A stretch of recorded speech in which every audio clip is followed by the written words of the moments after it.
கும்பாபிஷேகத்து அன்னைக்கு சக்கர கவுண்டர் அந்த கோயிலையே பூட்டி போட்டு போயிட்டாரு தம்பி.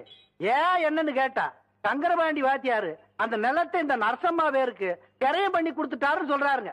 ஆனா அது புறம்போக்கு நிலம் தம்பியோ. யோ அதாயா பிரச்சனையே. அது முடிவாக எப்படியா புறம்போக்குனாலும் சொல்லலாம். அடா அது உங்க நிலமாவே இருக்கட்டும்.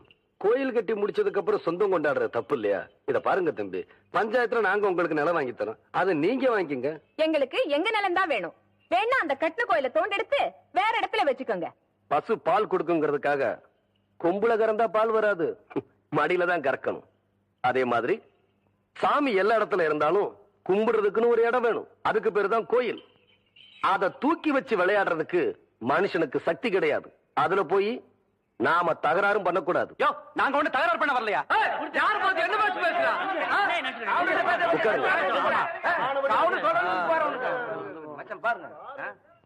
ஊருக்கு சொந்தமான நிலத்தை உங்க நிலம்னு சொல்றீங்க, அதுக்கு ஏதாச்சும் ஆதாரம் இருக்குதா? இருக்கு.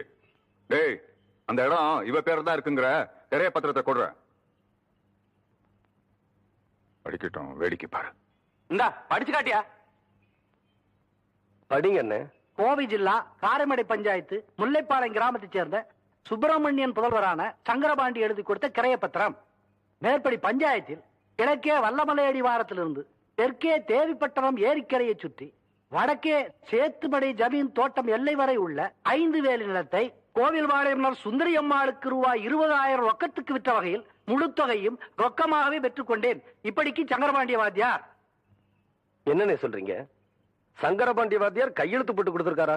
ஆமாங்க தம்பி, அவரே போட்டிருக்காருங்க. ஏன் மகாலிங்கம், இதே கேஸ் நம்ம கோர்ட்டுக்கு வந்துச்சுன்னா ஜட்ஜ்மெண்ட் சொல்ல எவ்வளவு வருஷம் ஆகும்? ஒரு 15 வருஷம் போட்டு ஜவ்வில பெடுத்துற மாட்டீங்க. என்ன சொன்ன? உண்மை தான் சொன்ன. சுமாரியா? அப்படின்னா இந்த பஞ்சாயத்துக்கு தீர்ப்பு சொல்ல வேண்டிய நேரம் வந்துருச்சு.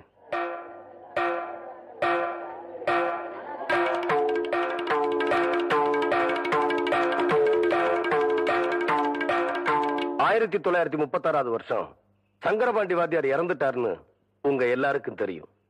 1937 வருஷம் இந்த பத்திரம் கரையம் பண்ணிருக்காங்க. இது முதல் தப்பு.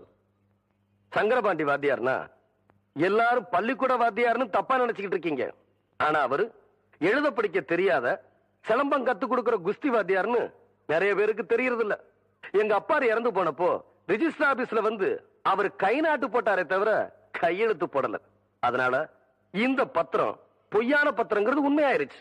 இது 2வது தப்பு. இந்த நிலம் நம்ம கோயிலுக்கு தான் சொந்தம். இந்த கோயில் நம்ம 18 பட்டிக்கு சொந்தம்னு தீர்ப்பு சொல்லி உங்ககிட்ட இருந்து நான் விடுதலை வாங்கிக்கிறேன்.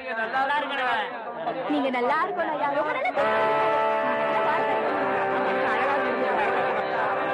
பல வருஷங்கள் நடத்த வேண்டிய இந்த கேஸ இந்த பையன் எப்படிடா 15 நிமிஷத்துல தீர்ப்பு சொல்லிட்டான்? அவரும் உங்களை மாதிரி சம்பளம் வாங்கி வச்சு போட்டு தீர்ப்பு சொல்ல சர்ச்சை இல்லைங்களே.